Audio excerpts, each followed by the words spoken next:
Bom dia, pessoal, a paz do Senhor. Estamos aí no mais um domingo aí pela manhã na nossa escola bíblica dominical. Mais um domingo de quarentena, né? Mais um domingo aí que nós estamos aí ficando guardados dentro de casa aí, sem poder estar nos reunindo em grupo, né? Na igreja para participar dos eventos da escola dominical, das coisas que nós gostamos de fazer, da oração que nós fazemos pela manhã. E essa situação está ficando assim meia complicada, mas é necessário, né? Devido à questão de saúde, é necessário que nós venhamos estar em quarentena, para que nós não venhamos passar, ou quem tiver o vírus não venha passar o vírus para outra pessoa.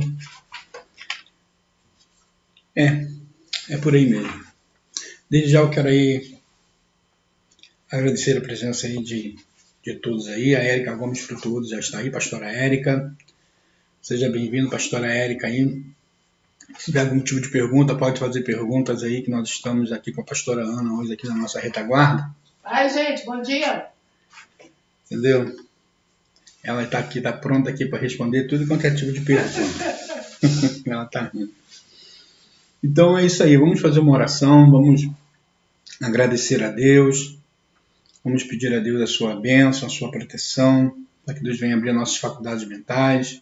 Pastor Wagner Gomes também já está também nos assistindo, para que Deus ele venha nos abençoar grandemente, né? E que nós venhamos conquistar tudo que Deus tem para nós nesse dia de hoje. Vamos orar ao Senhor. Graças eu te dou, meu Deus, por tudo quanto o Senhor tem feito em nossa vida durante essa semana, pelos livramentos, pelo escape.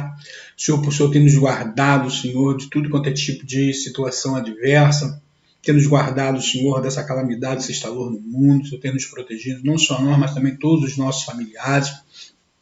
Temos visto as suas mãos, Senhor, nos livrando, nos guardando, nos escondendo, o Senhor está nos escondendo atrás de Ti, para que nós não venhamos ser alcançados, Senhor, por este mal.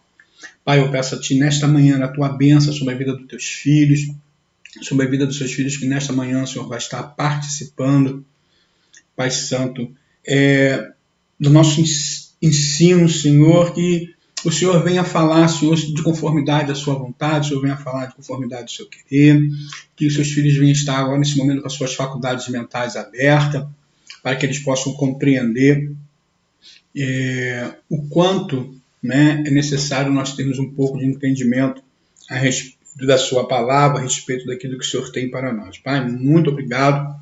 Em nome do seu Filho amado Jesus Cristo, desde já, eu coloco a vida de cada um mais uma vez em suas mãos, em nome de Jesus. Amém?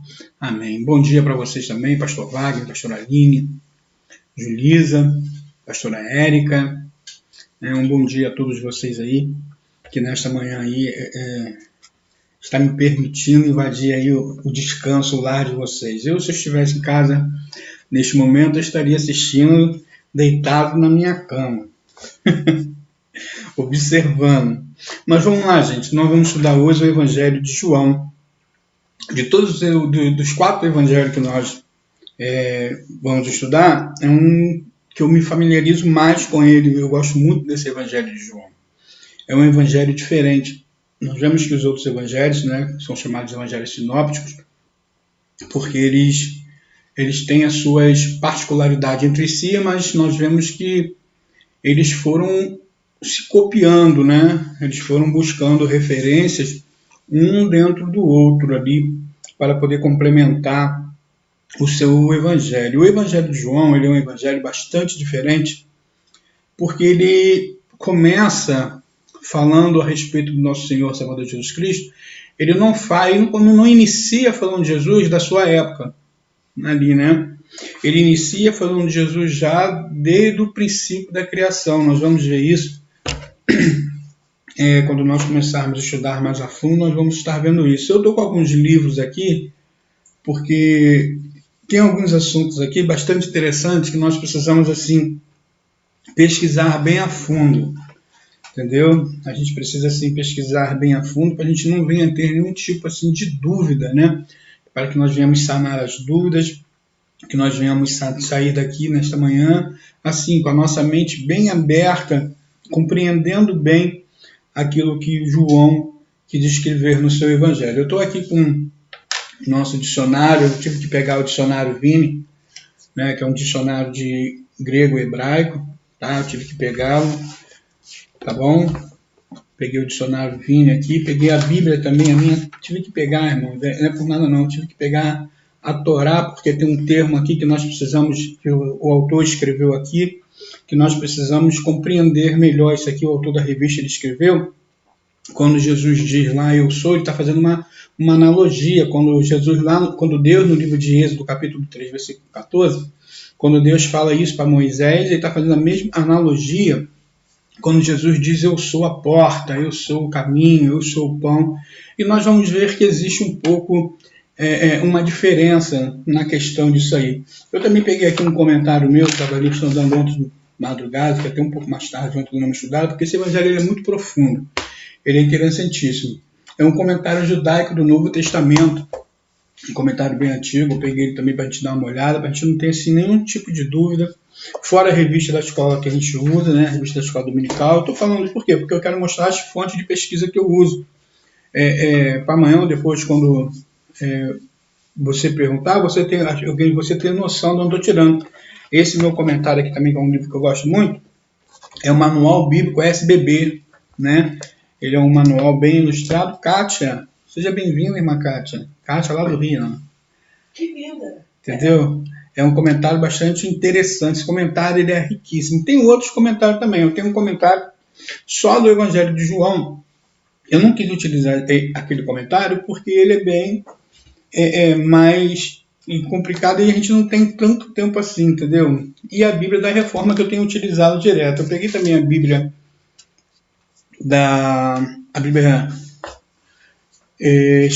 escatológica não, peguei a Bíblia também de agora me fugiu o nome, entendeu? Eu peguei uma outra Bíblia minha, eu tenho lá dentro também, arqueologia, eu tenho uma Bíblia de arqueologia, eu também cheguei a pegar para dar uma olhada que eu ia, mas só que eu esqueci lá dentro, não vou lá dentro buscar não, estou tomando um café, se tiver servido.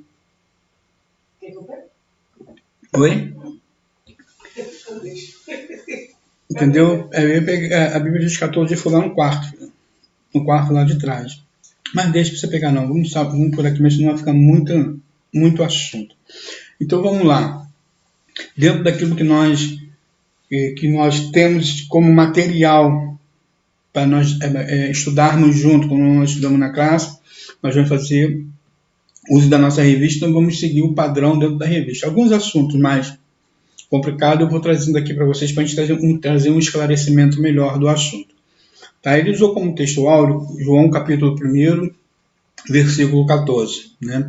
E o verbo se fez carne e habitou entre nós, cheio de graça e de verdade, vimos a sua glória, glória como unigênito do Pai. João capítulo 1, versículo 14. Alguém quer fazer algum comentário? Alguém quer comentar alguma coisa?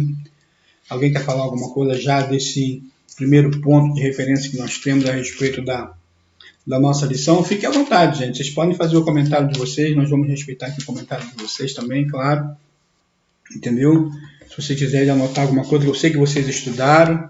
Se vocês quiserem alguma coisa para comentar, alguma coisa para acrescentar aí, pode falar aí que nós vamos estar passando aí, vamos estar também ouvindo. Então vamos dar uma olhada aqui nesse texto áureo que ele inicia, né? Ele coloca aqui como ponto de referência, como a base do estudo que ele está trazendo na revista. João capítulo 1, versículo 14. O verbo se fez carne. A palavra de Deus se encarnou em João. Em outras passagens, refere-se à humanidade de Jesus. Ensina-se que Deus, Filho, se fez homem, nascido da pura Virgem, Maria, e que as duas naturezas, divina e a natureza inseparável, unida com a única pessoa, são um só, no caso Cristo, né? Que é o verdadeiro Deus e verdadeiro homem. As essências divinas não se transformam na natureza humana, e sim que ambas e que ambas as naturezas intransformadas são pessoalmente unidas.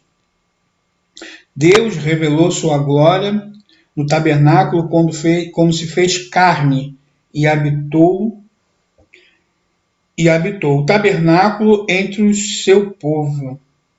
Então nós vamos aqui porque João ele usa esse ponto base, é isso que a gente tem que buscar. Porque João ele usa esse ponto, o escritor usou esse ponto base aqui como referência, e porque João ele escreve isso no versículo 14 do capítulo 1, o verbo se fez carne. Por quê? Porque antigamente, né, eles, na concepção do homem lá, naquela época lá, eles falavam que Jesus era 50%, 50%. Então, quando João ele escreve esse versículo 14 aqui no capítulo 1, ele está explicando que Jesus não era 50% homem, metade, 50% homem, 50% Deus. Ele escreve isso aqui porque ele está dizendo o seguinte, ele é 100% homem e 100% Deus. Entendeu? Então, ele já começa a quebrar no seu evangelho alguns dogmas, alguns pensamentos adversos que as pessoas tinham a respeito de Cristo, concernente à sua deidade, concernente à sua natureza. E as pessoas achavam que Jesus ele era 50% de cada, 50% homem, 50% Deus. Mas João ele vem esclarecendo isso. Não, ele é 100% homem e 100% Deus. As duas naturezas habitam nele na totalidade de 100%. Né? Então, ele já começa por aí. Então, a gente já começa a compreender o Evangelho de João. Nós podíamos até partir já desse princípio aqui. Entendeu? Usando apenas isso aqui, nós já traríamos já uma grande explicação a respeito de Jesus e da sua deidade. Não era a forma que os homens enxergavam, era a forma que Jesus foi criado. Entendeu? E nele habitavam as duas naturezas. Aí os homens diziam naquela época que nele habitar as duas naturezas, a divina e a humana, então eles dividiam. Não, ele é 50%, 50%. Não, mas Jesus na sua totalidade, ele era 100% Deus e 100% homem. Então vamos entrar agora aqui dentro da nossa lição. Você já experimentou escrever algo sobre o amigo especial? O amigo especial que possui? Muitas histórias marcantes estariam neste relato. E, não é mesmo? E sob esta ótica que detretaremos o texto de João para ver a história de Jesus escrita por alguém que o amou profundamente e o acompanhou bem de perto seu ministério na terra. Então nós vemos, esse evangelho não foi escrito por uma pessoa qualquer, né? Ele foi escrito por uma pessoa que ele é conhecido, né, por nós no dia de hoje como discípulo amado. Ele coloca até, nós vamos ver isso, que ele coloca até mesmo essa referência sobre ele nas suas escrituras. Vamos lá, noções gerais do livro. Autoria e data da escrita. A tradição da igreja e a maioria dos estudiosos do Novo Testamento concordam que o quarto evangelho foi escrito pelo apóstolo João. O quarto evangelho foi escrito pelo apóstolo João. O escritor Irineu do século II d.C., discípulo de Policarpo, a este, por sua vez, discípulo de João, afirmou que o autor do evangelho era João, o apóstolo. João era filho de Zebedeu, irmão de Tiago, com quem trabalhava como pescador na Galiléia. Ele entregou o grupo dos 12 discípulos mais ele e Pedro e Tiago eram o mais íntimo de Jesus. Tudo indica que João nutria uma amizade muito profunda com Jesus, tanto que 5 vezes mencionou discípulo amado do Senhor no lugar de seu próprio nome. E relatou que na última ceia reclinou-se sobre o peito de Jesus, um gesto de comunhão, intimidade entre grandes amigos. João foi o último dos apóstolos a morrer e passou na sua velhice em Éfeso, local onde havia uma igreja cristã. Provavelmente escreveu seu evangelho entre o ano 90. Assim, eu não vou me deter muito em questão de data, porque a data, geralmente ela gera muita confusão, porque você vai ver alguns escritores vão botar algum tipo de data completamente diferente daquilo que às vezes nós estamos lendo. Então, não tem assim uma data precisa. A gente não sabe assim precisar a data que foi escrito. Eu vou dar uma olhada aqui nesse comentário, tá? Eu gosto muito desse comentário aqui, conforme eu já falei, e nós vamos dar uma olhada, fazer uma complementação daquilo que nós lemos aqui, tá? O autor se refere a si mesmo como discípulo a quem Jesus amava, como diz João 21, versículo 20 e 24. Ele era um dos 12, um dos mais próximos de Jesus e Pedro. O Evangelho não menciona o apóstolo João, o Evangelho não menciona o apóstolo João e descreve João Batista, apenas como João. Essa epístola aponta para João, filho de Zebedeu, irmão de Tiago, sócio de Pedro e de André, mas que João não tinha escrito o Evangelho de próprio punho. Ele pode ter usado um escritário, como Paulo fez. Isso não anula o fato de que a ligação com ele é bastante estreita na igreja primitiva. Acredita-se que o apóstolo já idoso escreveu ou ditou o Evangelho em Éfeso, cidade da região do norte, onde fica hoje a Turquia. Tá? Isso é interessante porque o Evangelho foi claramente escrito por um judeu da Palestina e combinou conceitos encontrados também nos rolos do Mar Morto, com a linguagem pré-gnóstica. Você vê, então, a linguagem que João utiliza é uma linguagem bem antiga. A linguagem que João ele vai se utilizar é uma linguagem, gente, lá dos tempos dos primórdios, uma linguagem bem antiga, tá? A ideia do mundo grego-romano, o conceito judaico do reino de Deus, aparece em João em uma formulação diferente. A vida eterna, no seu prólogo e na sua palavra logos, traduzido por palavra e verbo. Jesus ele vai iniciar, por isso que ele inicia o seu livro trazendo Jesus como logos. Né? Nós vamos ver isso depois aqui na revista, então nós vamos entrar depois disso aqui com mais detalhes. Então nós vemos aqui que João ele já tinha uma parceria com esse rapaz na questão na área de pescado. Esse livro aqui, eu não vou ler muito nele, porque eu quero me prender mais na revista, mas ele fala que João ele é um primo de Jesus, né? Que a mãe de João ela vinha a ser, no caso, irmã de Maria. Ele torna-se primo de Jesus. E tem alguma referência, tem alguns pontos que dá isso como referência, como ponto base referenciável, para a gente poder estar entendendo isso melhor. Vamos lá. Destinatário. É difícil falar com precisão quem foi endereçado o Evangelho. Alguns estudiosos acreditam que João tinha em mente um público que não era cristão, que vivia um contexto do judaísmo, sob a influência dos falsos ensinamentos, dos gnósticos. Mas há quem diga que o destinatário seria o cristão da Ásia Menor, entre eles judeus, os gentios, porque João enfatiza vários textos do Antigo Testamento e também explica alguns costumes judaicos.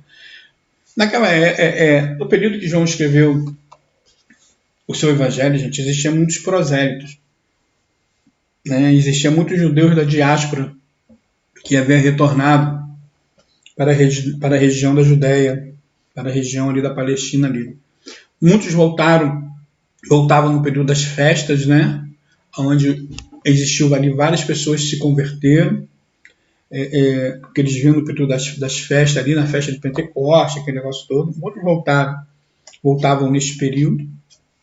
E depois, muitos habitantes já da região, que já habitavam ali já em Jerusalém, ao redor de Jerusalém, ao redor das cidades ali circunvizinhas, que também se foram se convertendo também ao cristianismo. O Evangelho de João, ele torna-se um evangelho com uma linguagem mais rebuscada. Por quê? Porque o João ele se utiliza muito desses termos antigos, muito desses termos do Antigo Testamento, que vem a referenciar a Cristo como Senhor da igreja, né? Como Salvador, como aquele que veio para se entregar por amor da humanidade. Então, nós começamos a compreender, dentro desse contexto, o Evangelho de João, ele tinha na sua visão, dentro do seu conceito, o quê?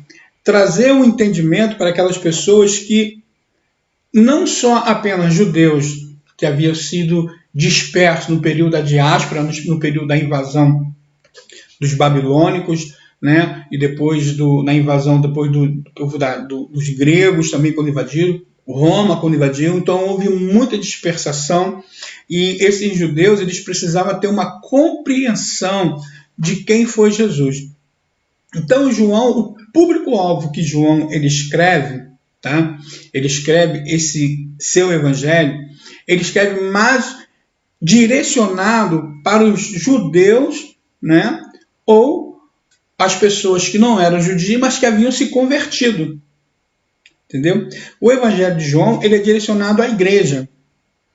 Por isso que ele traz algumas referências, quebrando alguns dogmas, quebrando alguns conceitos, quebrando algumas coisas. Ele vai trazer, no caso, quando ele apresenta no capítulo 3 ali, o diálogo de Nicodemos. Olha só, Nicodemos, o diálogo de Nicodemos e Jesus, ele traz isso, entendeu?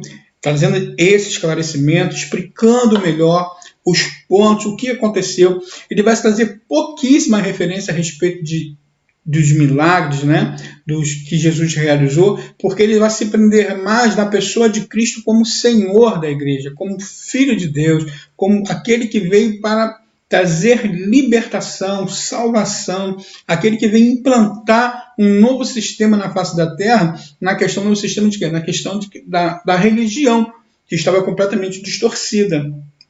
Então o Evangelho de João ele vai trazer esse contexto, ele vai apontar para esse sentido, para que as pessoas, quando lessem, elas compreendessem o propósito de Cristo desde o princípio da criação. Então você vê que ele não se apega, né, à árvore genealógica de Cristo, ele vai se apegar trazendo Jesus lá da origem, né? Ele vai usar, nós vamos ver até a referência que o escritor aqui da revista, ele usou a mesma referência que se usa no livro de Gênesis, lá no princípio, é a mesma referência que João utiliza essa aqui no seu evangelho, né? No princípio era o verbo, né? E lá na frente, lá vai dizer, no princípio criou Deus. Criou Deus do que? Através da sua palavra, o verbo, Jesus é o Logos de Deus. Quando a gente fala Logos, nós vamos compreender isso, quando a gente fala Logos, nós estamos falando que Jesus é a palavra de Deus, entendeu?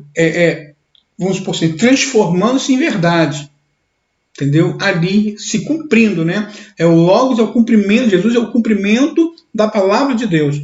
Que tudo aquilo que veio trazendo do Antigo Testamento em referência a Cristo como profecia se cumpre. João traz isso. Por isso que ele fala que Jesus ele era o verbo e o verbo se fez carne.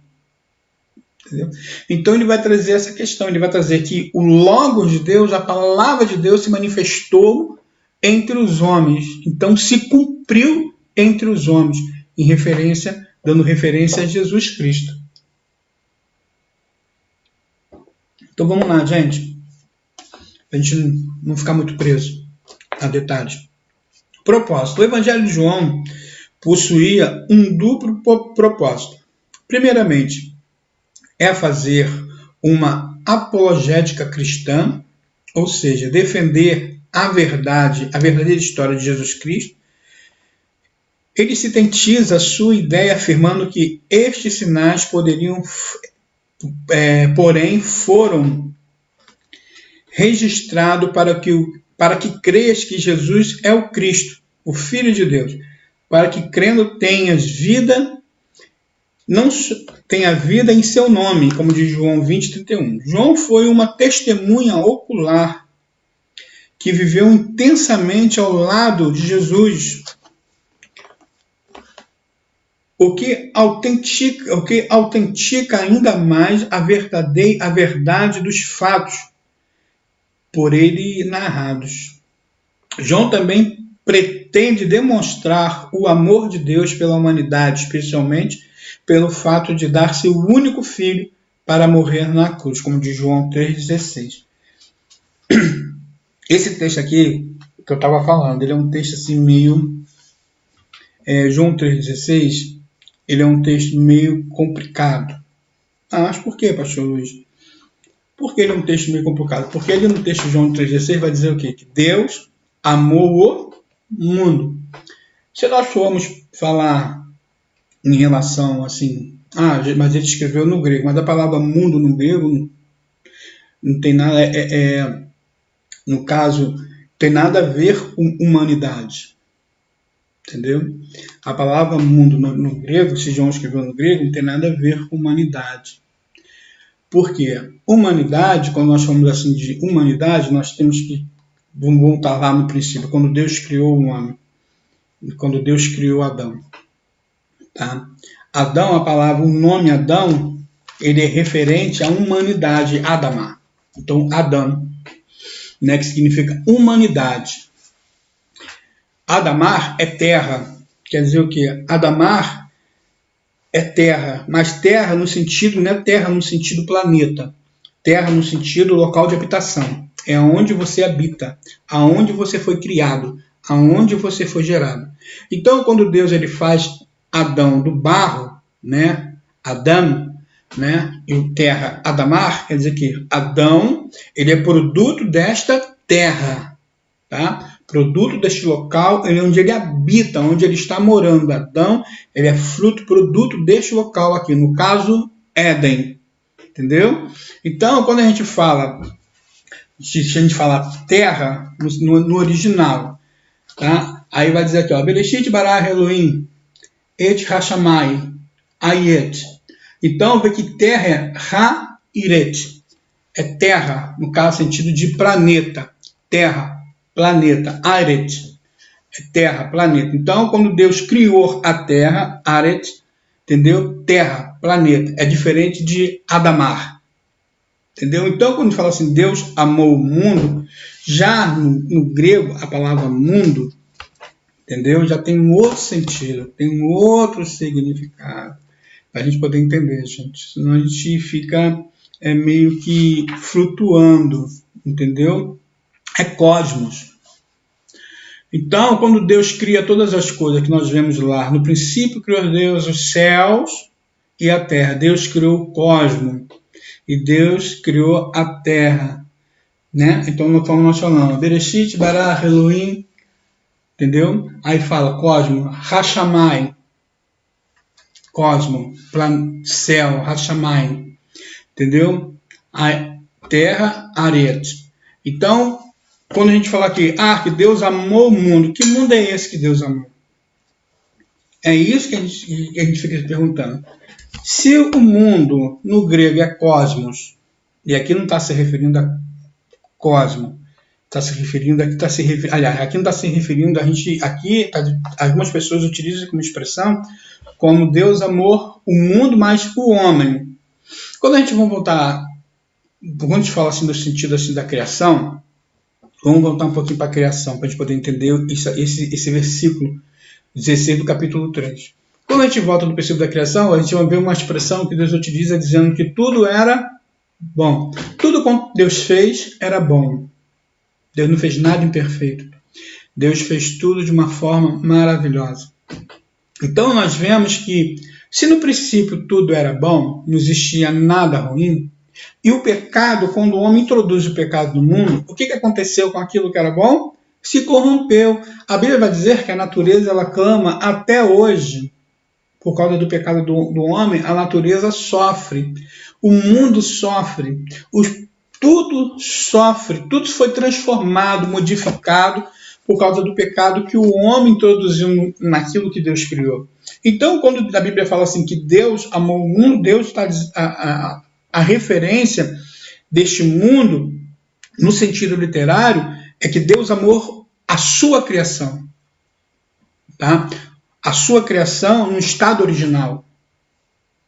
Deus amou a sua criação no estado original, quando ele olhou e viu que tudo era bom. Então, esse texto aqui, quando nós falamos, Deus amou o mundo de tal maneira que deu seu Filho unigênito. Tá? A princípio, está falando no sentido que Deus amou aquilo que ele fez, aonde ele introduziu o homem, o mundo. Aí depois ele entra num propósito de quê? De resgate e regeneração. Então, nesse aspecto, o sacrifício de Cristo, ele não foi apenas para resgatar o homem daquilo que ele mesmo gerou, daquilo que ele próprio criou. Ele veio também para colocar tudo em ordem, aquilo que saiu da ordem natural, da maneira qual havia sido criado por Deus, e saiu tudo da sua ordem natural por causa do pecado do homem. Então Jesus ele veio para colocar todas essas coisas em ordem. Mas ele só poderia colocar essas coisas em ordem dando início por quem? Pelo homem, que é a coroa da sua criação. Porque se o homem ele não se converter, ele não tem consciência do que ele fez. Está entendendo? Se o homem ele não se converter, se ele não aceitar a Cristo, enquanto o homem não se converter, não aceitar Cristo como seu único, seu autossuficiente Salvador, ele não tem consciência daquilo que ele gerou, daquilo que foi gerado no mundo, né? na natureza, na terra, por causa do seu pecado. Então, o pecado do homem distorceu a criação de Deus.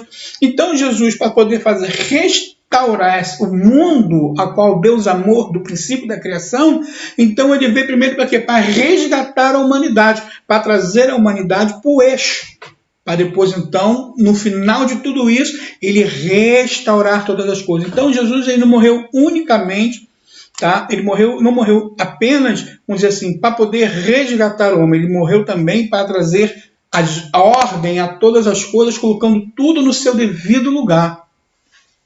Entendeu? Por isso que eu estou falando, é um pouco mais profundo. Entendeu? Quando a gente fala assim, mas a Bíblia está dizendo que Jesus, João 3,16 diz que ele amou tanto o mundo, que ele diz, mas que mundo é esse ele amou? Se nós formos olhar hoje no século XXI, tudo que está relacionado no planeta Terra é dividido por mundo. Mundo do esporte, mundo do cinema, mundo do teatro. Entendeu? Que mundo que ele amou? Entendeu? Mundo da pornografia. Então, que mundo que Jesus amou? Esse mundo caótico, corrompido? Esse mundo distorcido?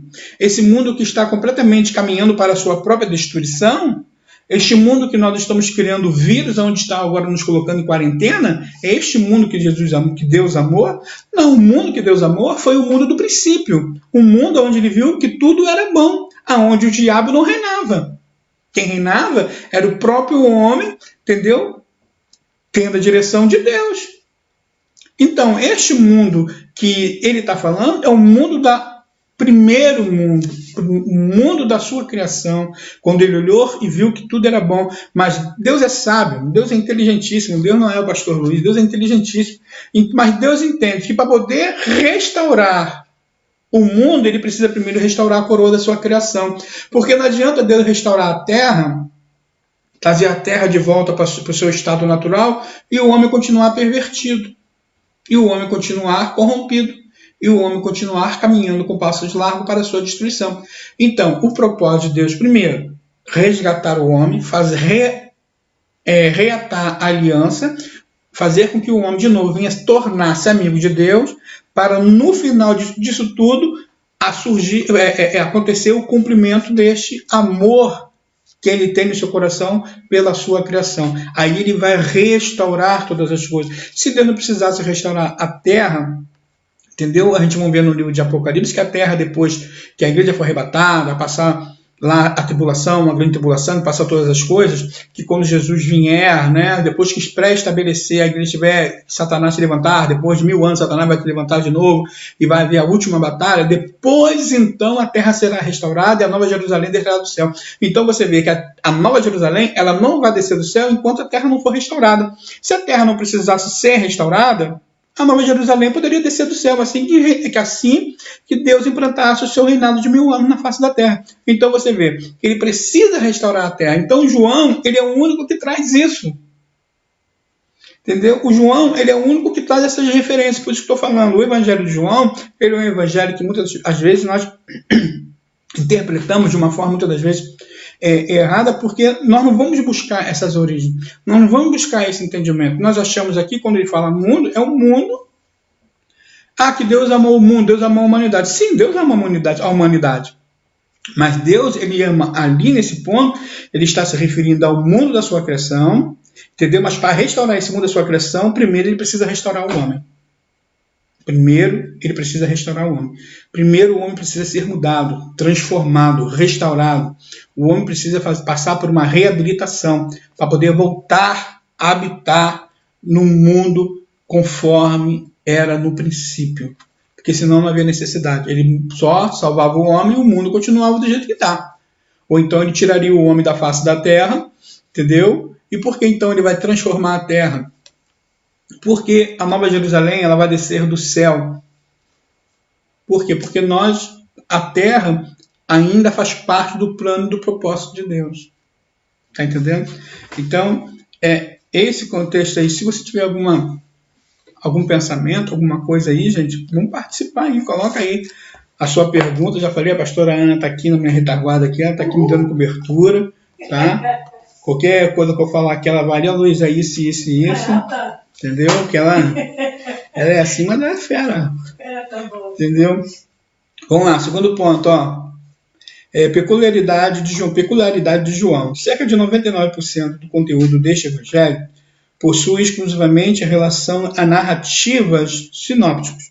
Tá?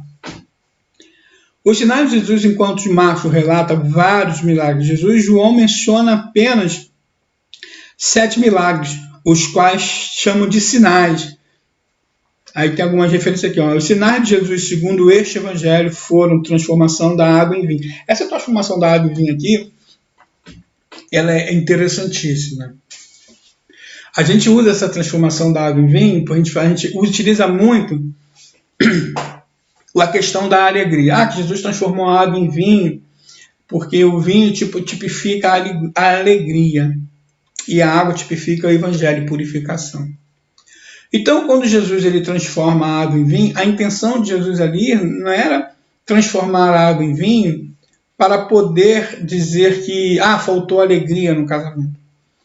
Não, por quê? Primeiro, Jesus ali ele estava numa situação onde ele estava iniciando ali seu ministério.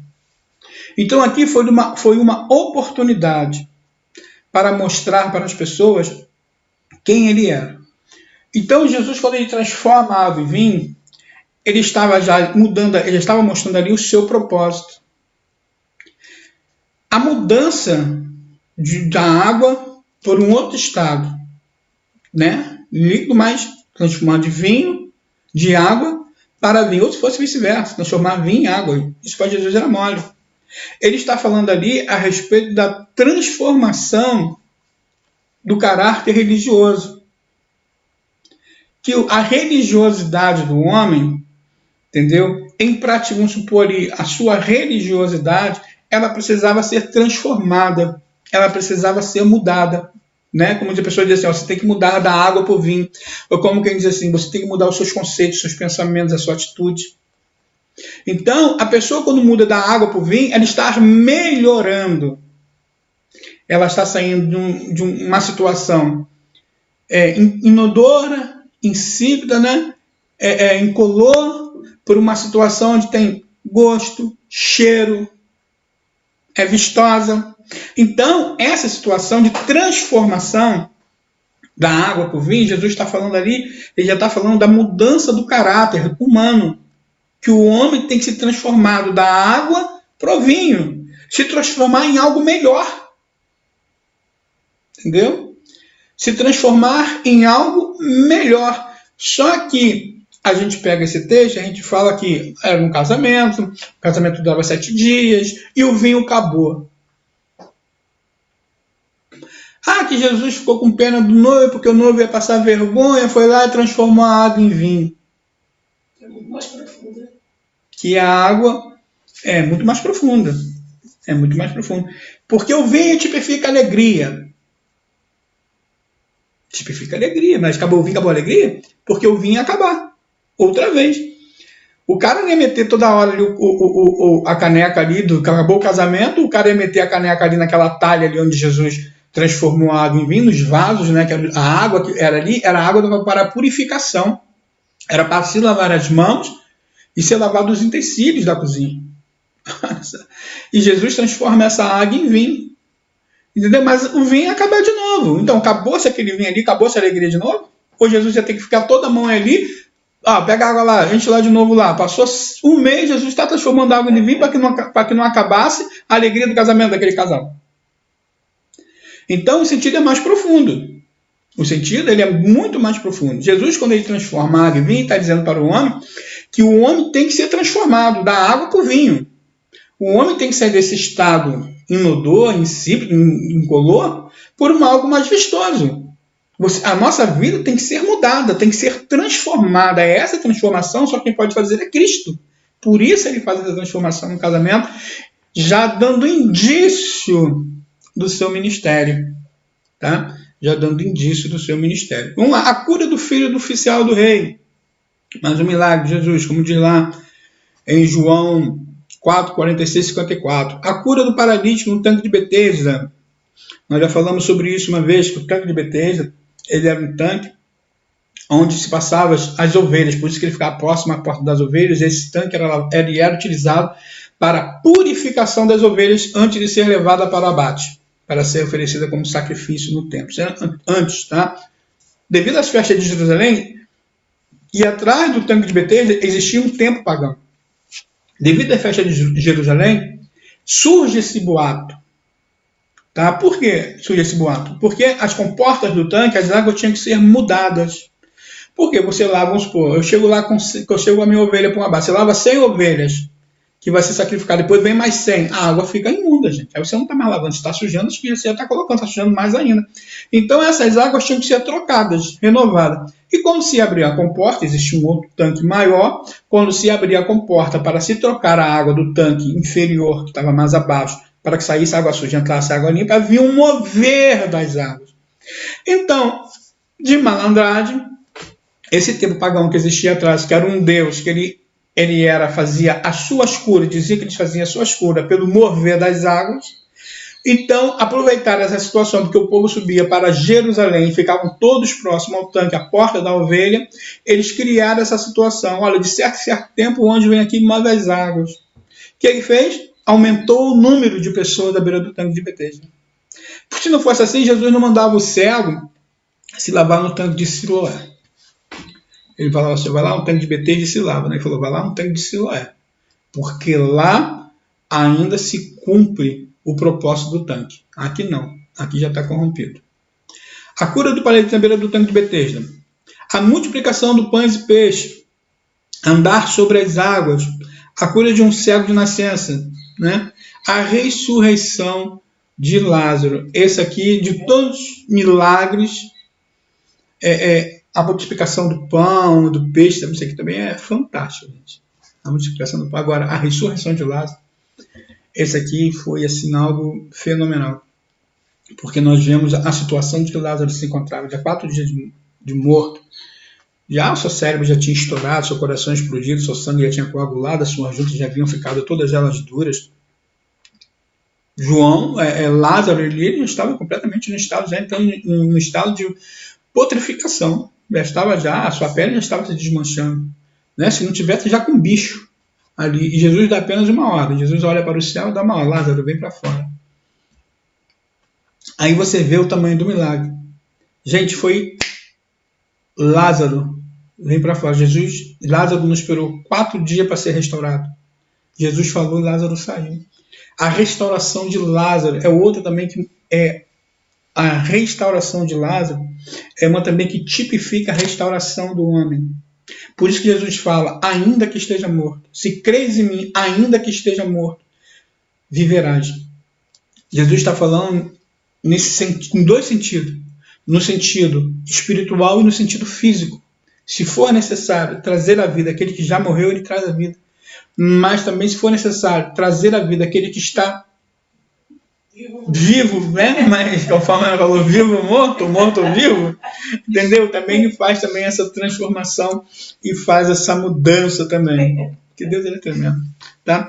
Os 7 sinais ocorreram nas áreas em que o homem literalmente é capaz de promover mudança. Jesus é o único, tá vendo? Que detém a capacidade sobrenatural para realizar aquilo que o homem é importante. Jesus é soberano sobre as doenças, a natureza e principalmente sobre a morte. João ressalta que Na verdade, Jesus fez diante dos discípulos muitos outros milagres que não estão escritos neste livro, mas que foram registrados, são o suficiente capaz de gerar fé no Filho de Deus. Então você vê, ele usou apenas esses milagres, mas foram milagres fundamentais. Foram milagres fora de série que Jesus ele implantou no coração do homem. Agora, a segunda parte aqui, ó, eu sou, tá? Vamos dar uma olhada aqui no texto, depois nós vamos partir para um outro comentário, tá bom? O Evangelho de João traz as principais revelações da divindade do Filho de Deus. Encontramos aqui a autoafirmação de Jesus como eu sou. Essa autoafirmação é diferente da autoafirmação que Deus ele dá lá no livro de Êxodo, capítulo 3, versículo 14. Tá? Ele fez aqui uma analogia, fazendo uma comparação. Ao mesmo pelo qual Deus se revelou a Moisés no Monte Horebe, capítulo 3, versículo 14. Os judeus quiseram apedrejá-lo por ter usado, né, este último versículo, no capítulo 8, esse versículo aqui, no capítulo 8, aqui, versículo 58 e 59, eu queria dar uma olhada nesse versículo aqui. Vai abrir, filho? 56, 58 e 59. João 8, 58 e 59. Já abriu? Fala, vai, lê. Abraão, vosso pai, exaltou por vez o meu dia e enviou-o, e alegrou-se. E disseram-lhe, pois, os judeus, ainda que não tens 50 anos e viste Abraão? Disse-lhe Jesus, em verdade vos digo que, antes que Abraão existisse, eu sou. Esse aqui é a referência, esse eu sou aqui é a referência lá do Êxodo. Não é a referência do eu sou a porta, eu sou o caminho. Não, é esse eu sou aqui, tá? Que Jesus está se referenciando. Não é esse aqui, ó, eu sou o pão da vida, eu sou a porta, não é isso. Porque esse eu sou, veja bem, vocês me desculpem, né? Porque eu vou dar uma lida aqui, então, porque eu vou ler aqui no original, para a gente poder ter uma noção do que era, tá? O capítulo 3 do livro de Gênesis. Deixa eu ver aqui onde eu marquei. Até me atorar o risco, gente. Não tem essa não. Tem que riscar para marcar, senão você se perde. Agora deixa eu achar, porque eu risquei de lápis. Hã? Sério. Marquei aqui de lápis. Deixa eu achar aqui a referência. Entendeu? Mas olha só, no capítulo 3 de Êxodo, tá? No capítulo 3 de Êxodo, lá no capítulo 13, no versículo 13, capítulo 3, versículo 13 de Êxodo, veja bem, o que Deus fala, o que Moisés fala com Deus primeiro. Olha só, e disse Moisés a Deus, eis que quando vier o filho de Israel, os filhos de Israel, e lhe disser, os Deus de vossos pais, pois vos enviou minha voz, e dirão para mim, qual é o seu nome? Veja bem, Moisés aqui ele faz uma pergunta, tá? Ele faz uma pergunta. Vai homem Mosher el Elohim, Hani Anovi. Aí vem Bet, que é Vá, que é filho, Elohim. Aí diz assim, ó, Israel vai Omer Lohen. Quer dizer, quando o povo de Deus, quando seus filhos vierem de Israel para lhe perguntar, aí Deus responde aqui embaixo, ó, vai Omer Elohim El Moshe. Deus respondeu a Moisés. Ierri, Esher Ierri. O que Deus está falando aqui? Ierri, Esher Ierri. Deus está falando o seguinte, quando eles lhe perguntarem quem eu sou, Moisés, você vai dizer o seguinte para ele, serei o que serei. Por que Deus fala isso? A gente fala que Deus falou que eu sou o que sou. Não, é serei o que serei. Por que Deus fala isso? Agora eu vou explicar para você o porquê Deus fala isso. Tá? Serei o que serei. Vou explicar para você. Deus tem vários nomes. Tá? Deus tem vários nomes e cada um deles representa a forma como ele se manifesta aos seres humanos. Quando é benevolente, Deus é chamado de eterno. Veja bem, o nome de Deus, gente, na verdade, ele é impronunciável. Por que ele é impronunciável? Porque o nome de Deus, só quem pronunciava o nome de Deus eram os sumos sacerdotes, quando ele entrava no Santo dos Santos e ele conversava com Deus. Né? Pode-se dizer também que Moisés também conhecia e sabia o nome de Deus. Então, o nome de Deus ele é impronunciável, não se pode dizer o nome de Deus. Por que não se pode dizer, pastor, o nome de Deus? Porque Deus, ele é santo. Então, o nome de Deus se perdeu. Só quem falava o nome de Deus, a pessoa tinha que ser uma pessoa separadíssima, em todos os sentidos.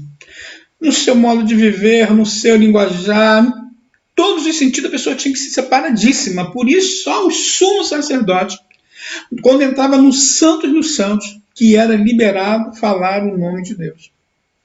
Então, você vê que o nome de Deus, por isso que se dá vários nomes. Eterno, né? Eterno. Então, El Shaddai, Elohim. Então, nós vamos ver aqui, o nome de Deus é eterno. O nome que representa sua misericórdia e eternidade, sendo da forma pela letra que compõe as palavras, tá? Em respeito à sua enorme santidade. Então, eles vão utilizar de letras que compõem, no caso, o seu nome, mas não vão utilizar o seu nome. Entendeu? Aí fala assim, ó. O tetagrama, no caso, o tetagrama, chamado tetagrama, as letras hebraicas, né? O tetagrama não é pronunciado nas raízes ou durante a leitura da Torá. Não se pode dizer, por isso que nós falamos que ele é eterno. E os judeus também não chamam, a Bíblia vai dizer que fala Deus toda hora. Mas os judeus não pronunciam.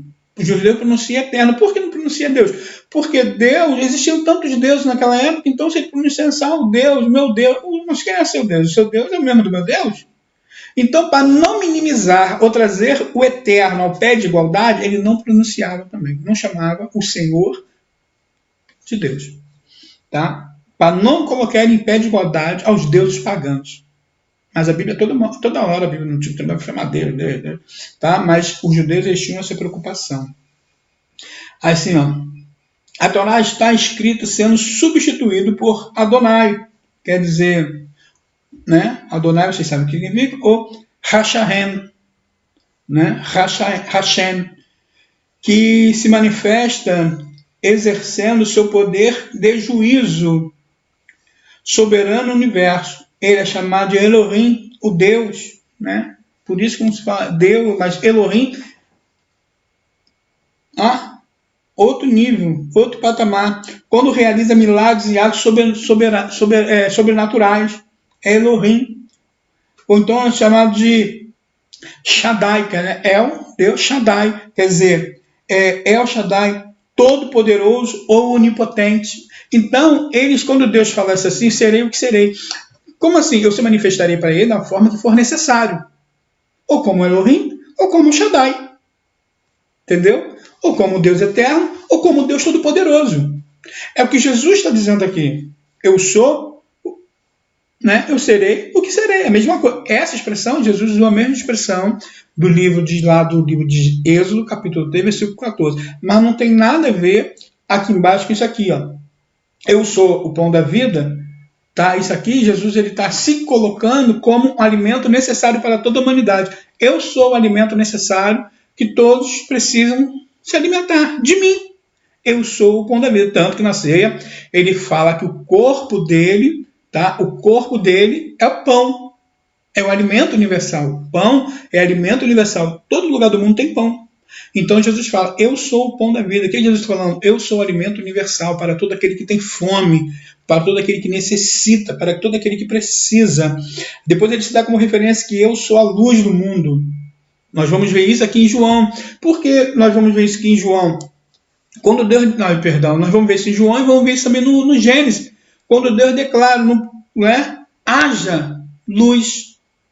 Então, a luz, a luminosidade do mundo, veja bem, Deus primeiro criou a luz para depois criar o sol, tá? Se você ler lá no livro de Gênesis lá, você vai ver que primeiro Deus cria o mundo, depois Deus cria o sol. Entendeu? Primeiro Deus cria o mundo, depois Deus cria o sol. Então Deus primeiro fala, haja luz. Entendeu? Aí depois então Deus cria o sol. Entendeu? Depois Deus então cria o sol. Então você vê que Jesus, ele se coloca, no livro de João, coloca Jesus como essa luz que veio aos homens. Entendeu? Aí em Apocalipse vai dizer que Jesus é o sol da justiça. É completamente diferente. Está entendendo? Então, alguma dúvida aí, pessoal? Se tiver alguma dúvida aí, algum questionamento aí, lança aí. Se tiver algum pensamento contrário, pastor, você está errado, está enganado, bota aí. Em nome de Jesus. Então vamos lá. Aqui, ó. Eu sou a ressurreição e a vida. Eu sou o caminho, a verdade e a vida. A videira verdadeira. Então, Jesus, essas referências que Jesus dá, como eu sou aqui, a partir desses versículos que nós lemos, ele não tem parte, tá? Ele não tem parte com o livro de Êxodo, capítulo 3, versículo 14. Tá bom? Lá, Jesus está dizendo, eu serei o que serei. Ele está falando em relação a ele, com os seus atributos pessoais, que ele vai se manifestar de acordo com a necessidade que eles estavam precisando. Você não precisa dizer que, o Deus de Jacó, o Deus de Abraão, o Deus de Isaac. Que Deus é esse? Ó? Qual é o nome dele? Ele é o que é. Entendeu? Então eu serei o que serei. Vai se manifestar da maneira que eu tiver que eu tenho que me manifestar. Quando a gente usa essa expressão, eu sou o que sou, algumas pessoas dizem que assim, que Jesus ele declarou que eu sou o que eu sou porque eu sou o alfa, eu sou o princípio e o fim. Não, Jesus está falando aqui que ele é poderoso. Eu serei, dentro da necessidade deles, aquilo que for necessário para tirar dessa situação. É a maneira com que, a forma pela qual eu vou agir, eu serei para a vida deles. Entendeu? É a maneira que nós olhamos.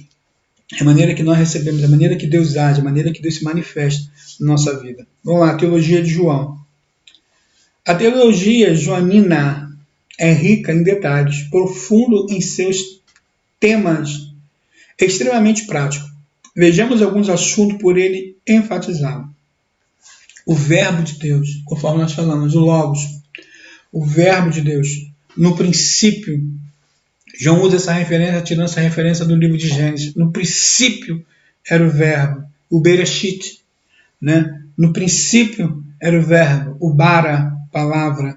No princípio era o verbo, entendeu? Que deu ordem, que trouxe forma, que gerou todas as coisas. Então João traz esse contexto do livro de Gênesis, capítulo 1. Introduz esse evangelho uma declaração fantástica sobre Jesus Cristo. É notório o propósito de João e começa com a expressão no princípio, como ocorre no Gênesis capítulo 1, versículo 1. Claramente a participação de Cristo na criação, como de João 1, de 1 a 3. Vamos ler para a gente poder ter uma base legal. Vamos dar uma lida aqui nesse meu livro. Imagina que eu o livro também não utilizar, né? Esse livro aqui ele é um comentário judaico. Então nós vamos dar uma olhada aqui. O que está dizendo? Olha.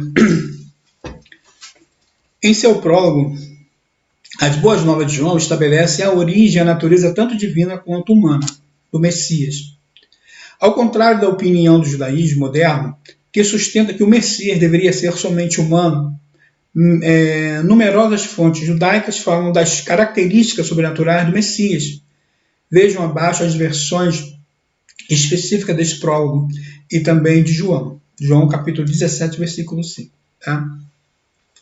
Aí fala assim, ver separados, por exemplo, em forma de prosa.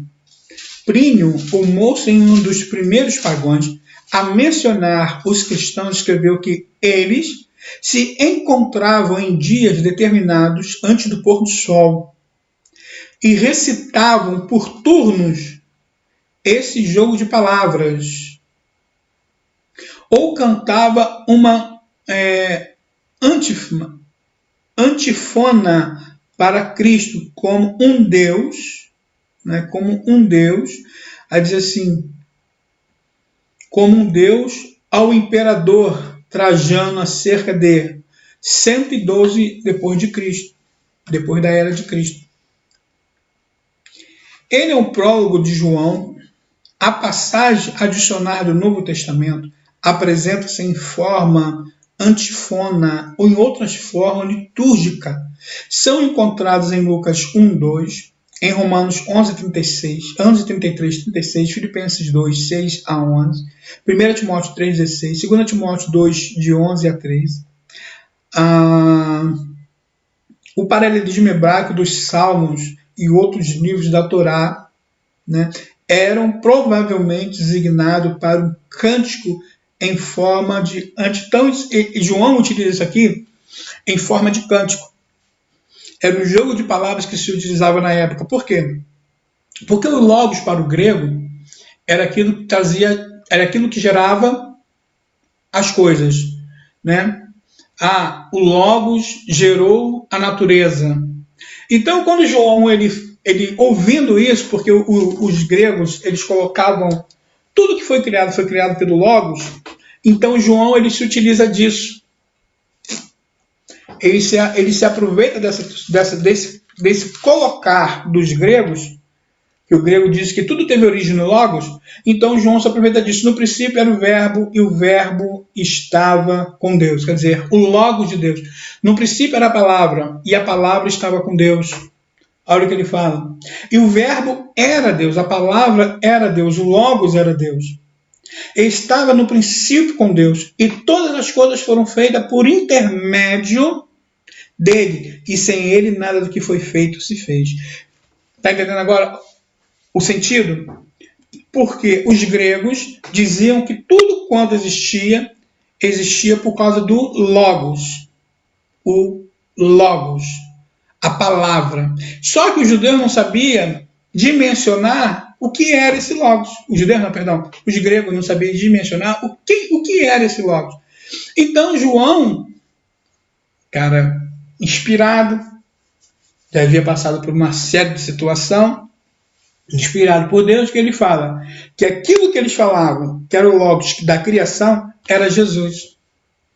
Por isso ele inicia o seu evangelho trazendo, no princípio era o verbo, logos, aquilo que cria, aquilo que transforma, aquilo que traz vida, aquilo que se manifestou entre os homens, o logos de Deus. O logos de Deus. Então ele declara isso. Ele traz, dentro da visão do grego, aquilo que eles tinham como o agente da criação, mas não entendia que o agente da criação era o próprio Cristo. Então João ele vai trazendo esse esclarecimento. Esse logos que você fala, que é o agente da criação que vocês declaram, é Jesus. É Jesus. Entendeu? Então, são contextos bem mais assim aprofundados do que nós imaginamos. Aí vamos lá. O evangelista utilizou a expressão grega logos, tá vendo? Que normalmente é traduzido por verbo, palavra. A palavra logos foi muito difundida na cultura grega e também por Filo, um dos judeus muito influentes pela filosofia grega. Todavia, logos do quatro evangelhos é invocado. É inovador, pois é aplicado a uma pessoa que não ocorria no seu uso filosófico. João vinculou o termo logos a Jesus para declarar que ele é Deus, para declarar que ele é o agente da criação. Tá? Que ele foi o agente de tudo aquilo que estava sendo criado.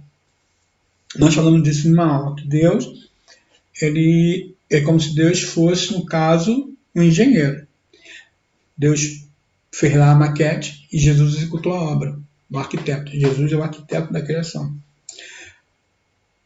E pré-existente, ou seja, pré-existente, existe antes de todas as coisas, como diz João 1, 2 e 3 e 10. Que ele criou todas as coisas, que ele finalmente encerrou-se e veio ao mundo para revelar a glória do seu Pai, como diz João 1, 14 e 18. A teologia do Logos descreve o amor incomparável de Cristo por ele, deixou o céu para pagar alto preço pela salvação, como diz Filipenses 2, tá? Lá em Filipenses 2, 5 a 8. O novo nascimento. O Evangelho é em estudo e caracterizado por diálogo emocionante em Jesus e alguns personagens, entre eles Nicodemos, um fariseu renomado na sociedade da época. Fariseu, mas Nicodemos ele era mestre, tá? Ele era um cara completamente... Deixou bem claro, Nicodemos, que ninguém pode entrar no reino de Deus sem nascer de novo. O que implica uma mudança completa da mentalidade e das ações. Por isso que eu falei que o primeiro milagre de Jesus Cristo, a água em vinho, ali está falando de transformação, tá? De transformação. O homem teria que mudar da água para o vinho. Não está falando ali só. Algumas pessoas utilizam, tá? Isso aí como uma alegria. Ah, Jesus foi no casamento, o vinho acabou e transformou a água em vinho porque o vinho tipifica a alegria. Mas ia acabar de novo. O casamento durava uma semana, cara. O pessoal bebia vinho igual água. Poxa, se acabou em 3 dias, Jesus foi lá, transformou mais água em vinho, ia acabar de novo, gente. Aquele vinho era eterno. Não é como o azeite lá da viúva de Serepta, né? Lá a farinha da panela da viúva de Serepta e o azeite da botijinha dela também. E nem como lá do livro de 2 Reis, capítulo 4, lá, a gente chama de viúva do azeite. Não era como aquele azeite. Aquele azeite ali...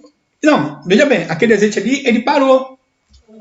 Né? Encheu as talhas, o azeite da viúva lá do capítulo 4 de 2 Reis, ele para, encheu os vasos, não havia mais necessidade, parou o seu azeite. Tá? Agora, a de Serepta, enquanto não se restabeleceu as condições naturais pelo qual ele havia profetizado, ela tinha azeite e farinha na panela. Porque você vê que Jesus ele mesmo fala que a profecia de Elias, ela gerou um caos nacional. Não foi só naquela região. Quando você vê isso no Novo Testamento, Jesus fala sobre isso, que a profecia de Elias, quando Elias cerra o céu, o mundo inteiro fica sem chuva. Para você ver o tamanho da profecia de Elias. Elias não profetizou só, vai ficar sem chover só aqui, mas dali vai chover. Aqui não foi como, né? Como Gideão, Senhor, eu quero que molhe aqui tudo em volta do novelo, mas eu quero ele seco. Depois eu quero o contrário, eu quero que molhe só ele em volta tudo seco. Foi diferente. Ele falou, vai ficar sem chover 3 anos e meio. E Jesus declara essa profecia de Elias que todo mundo parou de chover. Em todo lugar da face da terra não choveu durante 3 anos e meio. Então você vê se instalou-se um caos. Imagina. Elias não era bom não, cara. Você pensa que Elias era coisa? Então havia se instalado caos. Tá? Então nós vemos aqui a questão dessa transformação que Jesus fala para Nicodemos. Nicodemos, necessário nascer de novo. Quando a gente fala em nascer de novo, é essa transformação. O Evangelho de João, pode-se dizer que o Evangelho de João é um Evangelho de transformação. É um Evangelho traz esse aspecto, que a pessoa tem que mudar, a pessoa tem que nascer de novo, a pessoa tem que ser transformada da água para o vinho. Vamos lá. Observância da lei por si só. Observância da lei por si só, insuficiente para gerar um novo nascimento, porque ele provém da ação do Espírito Santo, aquele que convence o homem dos seus pecados, justiça e juízo de Deus. Como diz João 16:8. Por último, a entrada no reino está condicionada ao fato de sermos filhos de Deus e que só acontece quando recebemos, cremos e obedecemos a Jesus. Então, a entrada no reino Nós só vamos poder entrar porque nós somos filhos de Deus. E você só vai ser considerado filho de Deus se o Espírito Santo de Deus atestar isso em você. Se o Espírito Santo de Deus, que habita em nós, atestar isso em nós, nós temos livre acesso para entrarmos no céu. Vamos lá, o cristão e o mundo. A oração sacerdotal, como normalmente chamada está escrita, no capítulo 17, a partir do versículo 1, tá? De João. Nele, Jesus pede ao Pai que livre seus discípulos do mal que está presente no mundo, apesar de não os tirar do mundo. Capítulo 17, versículo 15. Este é um pedido que merece uma olhada cuidadosa. A palavra mundo, né, no Novo Testamento tem várias conotações, entre elas humanidade, pelo qual Jesus se entregou. Aí foi aquilo que nós falamos, tá? É esse sentido aqui que nós temos que ter esse cuidado. Em que sentido? Mundo. O original, ele vai trazer mundo, vai trazer, vamos supor, se a gente falar de mundo, no grego não tem essa palavra, no hebraico não tem essa palavra para mundo, né? Ele faz uma separação. Quando a gente fala já no mundo, no grego, está relacionado a cosmo. Então a gente tem que saber no sentido, a qual a forma que foi traduzida e foi aplicada esse sentido dessa palavra mundo dentro do Novo Testamento, dentro dos originais. Qual era a referência? Entendeu? Para que se escrevesse mundo. Porque mundo, entendeu? Porque mundo no sentido grego tem conotação de cosmo. Nós já falamos sobre isso. Tem essa conotação de cosmo, né? Por ele, os mundos foram criados, quer dizer, todas as coisas, todos os elementos, o cosmo, tudo foi criado por ele. Agora, quando a gente fala para dentro do original, a Bíblia ela vai separar isso, tá? Vai trazer o Hashamai, que é céus, e vai trazer o Aretz, que é terra. Então, ele separa céu da terra. No princípio criou Deus os céus, para depois criar a terra. Entendeu? Agora, já no hebraico, já está desse sentido, essa conotação de mundo. Aqui está dizendo que mundo também tem esse sentido também de humanidade. Mas humanidade é Adam. Entendeu? Se a gente for partir para dentro do original, Adam é original, então é humanidade. Por que humanidade? Porque Adão ele foi o primeiro homem a ser criado, ele representa a humanidade. Por isso Adam, né? Adão, ele tem essa conotação, entendeu? Adão, homem, Adam, humanidade, entendeu? Ela tem essa expressão. Quando a gente fala de Adão, nós estamos falando do homem, tá? O homem, o primeiro homem criado por Deus. Quando a gente fala de Adam, com M no final, Adam é humanidade, que vem de Adamar, a humanidade gerada desta terra, entendeu? Então, é esse que a gente tem que buscar. Qual o sentido dessa palavra mundo que foi utilizado dentro da Bíblia para se expressar que isso tem a ver com a humanidade, com os homens, entendeu? E a palavra homem, se não me fala a memória, deixa eu ver aqui no dicionário aqui, até separei isso mesmo. Eu separei a palavra homem no original, se não me fala, está aqui marcado. Eu separei justamente por isso. Eu ia falar sobre isso aqui para trazer justamente essa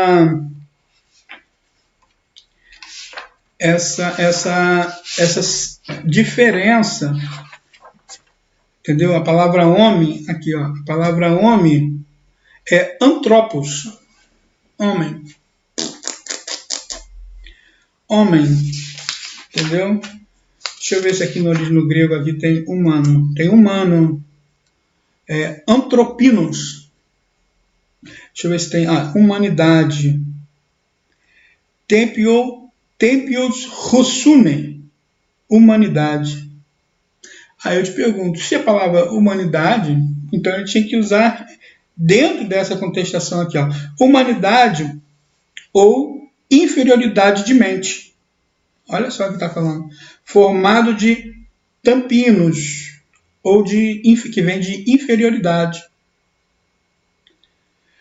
aí você vê que a humanidade de espírito, está falando aqui no sentido humano, o homem como ser humano, humano, antropinos, e homem, antropos, entendeu? Antropos. Então eu fico assim me perguntando, então qual foi assim o teor dessa palavra que para poder se colocar aqui como humanidade, o mundo como humanidade?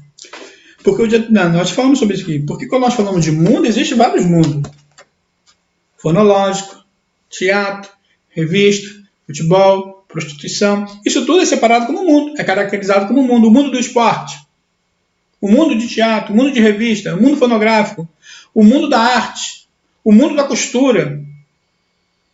Tá entendendo? Então, qual é o sentido básico disso aqui para se referir à humanidade? É isso que eu estou tentando, até agora, tentando descobrir na tradução, tá? Na tradução do português, porque eles colocaram como mundo. Como mundo. Se está se referindo ao homem. Entendeu? Se está se referindo ao homem. Vamos lá, gente. Vamos ficar presos nisso não, porque isso aqui dá pano para manga e eu não quero depois ser... Senão depois o bicho pega, né, filho? É a maior marca dos discípulos. É muito comum identificar a marca de um carro na roupa ou no calçado apenas pelo símbolo. Não é o mesmo. Isso nos leva à seguinte indagação. O que pode levar alguém nos reconhecer como discípulo de Jesus em meio aos que não são? Seriam nossos dons, nosso conhecimento bíblico, nosso modo de vestir?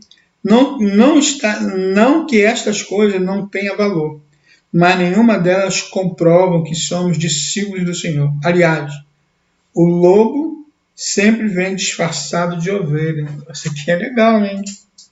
Isso aqui é a patada na cara de alguém. O lobo sempre vem disfarçado de ovelha.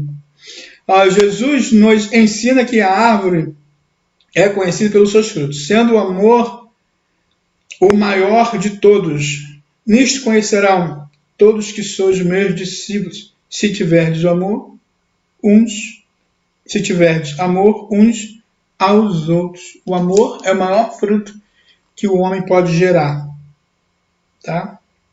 O amor é a marca do servo de Deus. O verdadeiro amor que provém de Deus desenvolve em nós uma capacidade de tolerar as fraquezas e suportar as afrontas. E deve valorizar as virtudes em detrimento dos defeitos.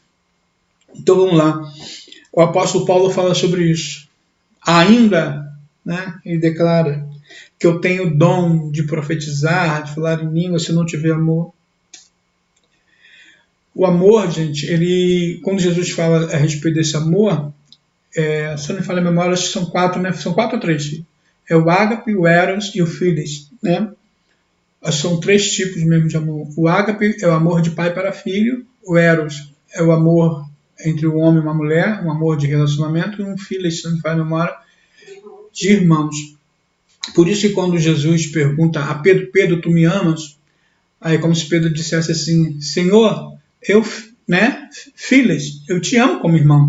Aí Jesus pergunta de novo, Pedro, tu me amas? Senhor, filhas, eu te amo como irmão. Né? Aí Jesus pergunta de novo. Aí Pedro tem a compreensão, não. Senhor, ágape, eu te amo como pai. Entendeu? Então, é isso que nós temos que amar. Dessa forma, não temos que amar a Jesus como um amigo ou como um irmão. Nós temos que amar a Jesus como pai, como Deus, amar a Deus como pai. Eros, né? Senhor, Eros. Eu te amo como pai. Amor, Eros. Foi o que Deus... ágape, perdão. Amor, ágape. Eu te amo como um pai. O amor, ágape.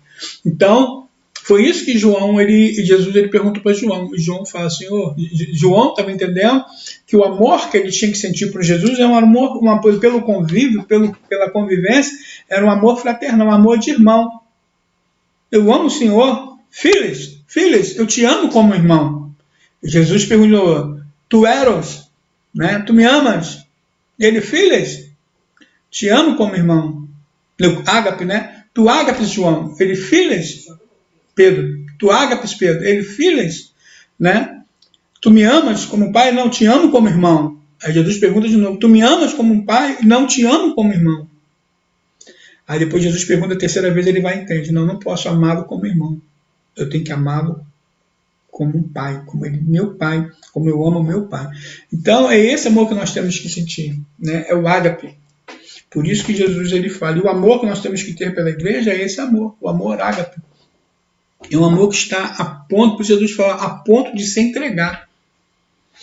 Entendeu? É um amor muito mais profundo. Aí quando ele fala quando ele diz que nós devemos amar as nossas esposas, como Deus amou a igreja, é nesse sentido. Você não pode amar a sua esposa apenas com amor eros, mas você tem que amar também com amor ágape, ao ponto de se entregar por ela. Isso é muito forte, é muito profundo. Nós temos que sair do raso, irmão. Nós precisamos nos aprofundar mais. É lá na visão lá de Ezequiel, né? 47 lá, as águas purificadoras. Se relacionar mais, nos aprofundarmos mais com Deus. Vamos lá, gente, para a conclusão. Vocês já estão aí tudo com fome, já que eu sei. Conclusão. A Ana falou que ela já está com barriguinha cheia. Ó, Jesus o grande, eu sou. Nos ensinou que o novo nascimento é o passo marcante para uma nova dimensão de vida. Nesta nova perspectiva, os discípulos dizem não aos padrões do mundo, para optar por uma vida em santidade que se caracteriza pelo aperfeiçoamento do amor a Deus e ao próximo. Em uma das suas pregações de Moody, ele afirmou: um homem pode ser bom médico sem amar o paciente, bom advogado sem amar o cliente, bom geólogo sem amar a ciência. Todavia, não pode ser um bom cristão sem amor. Se eu acrescentaria, sem amar a Deus. Entendeu? Então não adianta você dizer que você é cristão, que você é um servo de Deus, você é um cristão, servo de Deus, separado, lavado e remido aí, cheio de dons e talento, e se você não amar verdadeiramente a Deus. Gente, o amor a Deus, ele transpõe todas as coisas. Então nós aprendemos hoje nessa lição, nós tivemos alguns ensinamentos dentro dessa lição, dentro da primeira esfera, que eu quero colocar o seguinte. Vamos lá. A forma que Deus vai se manifestar para você, né? Vamos usar o termo que nós usamos dentro da nossa linguagem, o eu sou. Vamos usar aqui, dentro da nossa linguagem. Não vamos usar o serei, vamos usar o eu sou. O eu sou de Deus na sua vida, ele vai acontecer da maneira que você necessitar do socorro dele. Aí ele pode ser El Shaddai, ele pode ser Elohim, ele pode ser Adonai, ele pode ser outro de nome qualquer. É a maneira pela qual ele vai se manifestar para poder te ajudar, te trazer algum tipo de condição que você esteja necessitando. Foi o que ele falou para Moisés. Senhor, quando eles te perguntarem o seu nome, o que eu digo? Diz para ele que eu sou, né? Usa a nossa expressão, que eu sou o que eu sou, ou serei o que serei. Porque eu serei aquilo onde eles mais têm necessidade, o socorro bem presente, o resgatador, o libertador. Então vamos lá. O segundo ponto, quando nós falamos do casamento, a relação do casamento, da mudança da água para o vinho está pré-relacionada com transformação, com mudança de atitude, mudança de caráter. Usamos muito, não vou contestar, não vou querer mudar o pensamento de ninguém. Esse é o meu pensamento, é dentro daquilo que eu creio, dentro daquilo que eu vejo, dentro daquilo que eu aprendi. tá? Que essa transformação da água para o vinho, ela está pré-relacionada com o caráter e mudança do gênero humano. Nós temos que mudar da água para o vinho. Saímos de uma condição de inodora, né? Insípida e incolor, para se transformar em algo mais visível, onde tem gosto, onde tem cheiro, tá? E aonde é visível. Então nós temos que, a nossa vida precisa ser modificada para esse aspecto. Sairmos de uma vida sem graça para uma vida de presença, né, diante de Deus. A terceira questão, a questão de Nicodemos. Quando Deus fala para Nicodemos, necessário é o homem nascer de novo, nascer da água e nascer do Espírito. Deus estava falando, a revista nesse sentido aqui, ela trouxe bastante clareza. Ele está falando no sentido se deixar ser mudado, se deixar ser transformado, deixar o seu conceito, os seus ideais, os seus pensamentos ser mudado pela renovação espiritual. Deixar que o Espírito traga consciência do pecado, da justiça e do juízo. Deixar que o Espírito de Deus traga essas coisas. Consciência do pecado, consciência da justiça e consciência do juízo. O terceiro aspecto, quarto aspecto que nós podemos declarar entre todos os outros aspectos, esse último aspecto que eu quero falar, que é o quarto aspecto, é concernente ao amor. O amor transpõe todas as coisas. Mas não adianta você amar o seu irmão, dizer que ama o seu irmão, se você não consegue ainda amar a Deus. Você só vai conseguir amar o seu irmão no momento que você amar a Deus, no momento que você colocar Deus acima de todas as coisas. No momento que você conseguir entender que o amor que você tem por Deus supera todas as coisas. Minha esposa está aqui, mas eu tenho que amar a Deus mais do que a minha esposa. Porque se eu amar a minha esposa mais do que a Deus, está errado. Eu tenho que amar Deus acima. O que a Bíblia fala? Amar a Deus acima de todas as coisas. Porque se eu amar a Deus acima de todas as coisas, eu amo mais a minha esposa, amo mais os meus filhos, amo mais os meus irmãos, amo mais os meus amigos, amo mais as minhas netas, amo mais as minhas noras, amo mais aí todos vocês aí, porque eu amo a Deus. Então, se eu tenho o amor de Deus no meu coração, eu consigo amar mais a vocês. E a conclusão, Jesus, o grande eu sou, nos ensina que o novo nascimento é o passo marcante para uma nova dimensão de vida. Então, nascer de novo. Há necessidade de nós nascermos de novo.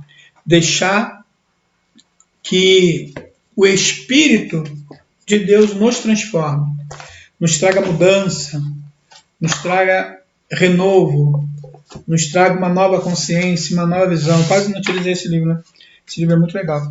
Nos traga uma nova visão, um novo conceito e venha quebrar alguns conceitos humanos que nós temos. Eu dei uma aula, não sei se vocês assistiram, falando sobre...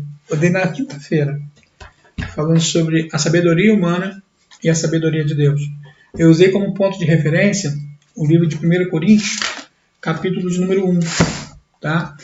Eu usei como ponto de referência isso aí, a sabedoria humana, para falar sobre a sabedoria humana e a sabedoria de Deus. A sabedoria humana, ela nos priva de compreendermos as coisas de Deus. E se nós agirmos humanamente, nós estamos agindo fora dos padrões éticos e moral de Deus. Então, quando lá Tiago declara lá, no capítulo, se me fala memória, capítulo 4, versículo 15, ele vai falar, se quer sabedoria, peça a Deus. Mas não é essa sabedoria terrena. Porque se nós pedimos a Deus sabedoria terrena, nós estamos pedindo a Deus para poder viver neste mundo. Entendeu? Mas, na grande verdade, o que nós devemos pedir é sabedoria espiritual, é a sabedoria de Deus. Por quê? Para que nós possamos compreender os planos e os propósitos que Deus tem para nós neste mundo. Entendeu? Se você ler lá no livro de 1 Coríntios, capítulo 1, você vai ver o quanto Paulo foi sábio para poder disseminar, para poder acabar com um certo tipo de rixa e de divisão que estava acontecendo na igreja de Corinto. Então, eu usei esse texto para falar sobre essas duas sabedorias. A sabedoria humana e a sabedoria espiritual. Eu falei sabedoria de Deus, a sabedoria espiritual. Então, se você tiver a oportunidade, dá uma olhadinha lá na nossa aula lá, que vai ser edificante para a sua vida. Tá bom? Eu quero desde já estar orando aí pelos nossos irmãos que nessa manhã aí participou, a irmã Carlane, a irmã Keila, tem a Nelly, Tiago Salles, Edilisa, tem bênção, Alex, Dalva, Simprícia, entrou Dalva, Pai, minha amada, Dalva e Dalci, pastores, pastora Dalva, pastor Dalci, Cristiane Duarte também entrou, nossa amiga lá do Rio, Elisamar Matos Tavares também congrega lá na Assembleia de Deus Central, congregou conosco, Elisamar, lá da frente da Cadicéria, ela que mora lá, também entrou também a participar, tem outras pessoas aqui também. Vamos ver aqui, a pastora Érica, pastor Wagner, a Julisa, o Tiago, né, o Alex, a Carlânia, a Keila, mais quem? A Nelly, o Tiago, tá, gente? Então eu quero que desde já a Érica colocou aqui também, também havia uma mensagem atrás das escritas, e aí Jesus, através da morte e ressurreição, Jesus, através da ressurreição, estávamos mortos em nosso pecado, ele nos ressuscitou. Na verdade, essa transformação ela foi fundamental para a nossa vida. Então, essa transformação, que lá o João 3,16, é o que nós estamos sofrendo. Estamos saindo do estado de morto para um estado de vida. Então, essa mudança de João 3,16, que Deus amou o mundo de tal maneira, que nós lemos lá, que o mundo ele só vai poder ser modificado e transformado depois que o homem ele for verdadeiramente convertido. Depois que o homem for verdadeiramente mudado. Por isso que o Apocalipse vai dizer que o mundo ele só será transformado depois da última batalha. Quando Satanás será solto de novo, porque ele vai ser aprisionado, depois que ele será solto de novo, depois de 1000 anos ele será solto de novo, então vai haver a última batalha, a terra será transformada, aí a nova Jerusalém celestial desce dos céus. Antes disso, a igreja vai habitar onde? Na terra. Então, há necessidade de Deus transformar, porque a terra ela geme até hoje por causa dos nossos pecados, por causa das nossas falhas, dos nossos erros, daquilo que nós geramos na terra. Irmão, espero que vocês tenham gostado aí da nossa aula aí, entendeu? Se me perdoem por alguma questão que de repente venha trazer algum tipo de conflito, ou se de repente seja, pastor, eu não concordo com isso não, entendeu? Aí eu não posso, aí é Bíblia, aí eu não discuto Bíblia, eu gosto de Bíblia, não discuto Bíblia, entendeu? Então é aquela questão, espero que você tenha gostado, que traga algum tipo de edificação para o seu coração, para a sua mente, que isso tenha acrescentado alguma coisa para você, tá bom? E que o Senhor ele possa vos abençoar grandemente, grandemente, o Senhor possa vos abençoar. E que o Espírito de Deus, irmão, ele possa trazer essa consciência para a gente aí, essa consciência transformadora e essa consciência de mudança que é necessário nós armarmos a Deus para sermos transformados e mudados. Segunda-feira estarei falando sobre o segundo capítulo. Estarei iniciando o segundo capítulo de Coríntios, terminando o capítulo 1 e falando sobre o segundo capítulo de Coríntios. Amanhã, segunda-feira. Tá bom? Um abraço a todos. Que Deus nos abençoe e vamos estar orando por vocês em nome de Jesus. Pai amado, em nome do seu Filho amado Jesus, Senhor, queremos agradecer a Ti por este momento que passamos em Sua presença, Senhor, por cada vida, Senhor, que neste momento esteve conosco, Senhor, até agora, Senhor, ouvindo esta aula, Pai, que o Senhor possa, Pai, visitar, Senhor, que o Senhor possa trazer, Senhor, uma consciência plena, que o Senhor possa trazer transformação, renovo, restauração, que o Senhor possa mudar os conceitos, os parâmetros, que ele possa entender o seu propósito. Senhor, que o Senhor venha gerar mais amor no coração dos teus filhos, que eles venham ser alcançados por Ti, Senhor, em nome do Teu Filho amado Jesus Cristo, de uma forma especial. Senhor, toma os nossos familiares em Suas mãos. Senhor, como se a oração lá do capítulo, Senhor, 17, que pede, Senhor, para o Senhor nos guardar, para o Senhor nos livrar do mal. Como diz também, Senhor, no capítulo 6 de Mateus, Senhor, na oração do Pai Nosso, versículo 9, que eu gosto muito, livrai-nos do mal. Senhor, nos livra do mal que está pré-instalado sobre a face desta terra. Senhor, nos cubra com teu sangue, nos esconda atrás de ti. Senhor, nós como servos, como igreja, Senhor, universal, que fazemos parte do seu corpo, Senhor, que nós venhamos ser, Senhor, guardado e livrado, Senhor, deste mal, que esse mal não venha alcançar os nossos filhos, que esse mal não venha alcançar os nossos irmãos, que esse mal não venha alcançar os nossos entes queridos, mas que o Senhor possa nos livrar e nos guardar, Senhor, assim como tu livraste o povo de Israel no Egito, das pragas que foram lançadas sobre aquele lugar. Senhor, em nome do teu Filho amado Jesus Cristo, nós te exaltamos e lhe glorificamos. Senhor, tu és, Senhor, o nosso eu sou. Manifeste nossa vida segundo o teu querer, segundo aquilo que nós necessitamos, como saúde, como graça, como paz, como amor, Senhor, como libertador, restaurador, como solução para os nossos problemas.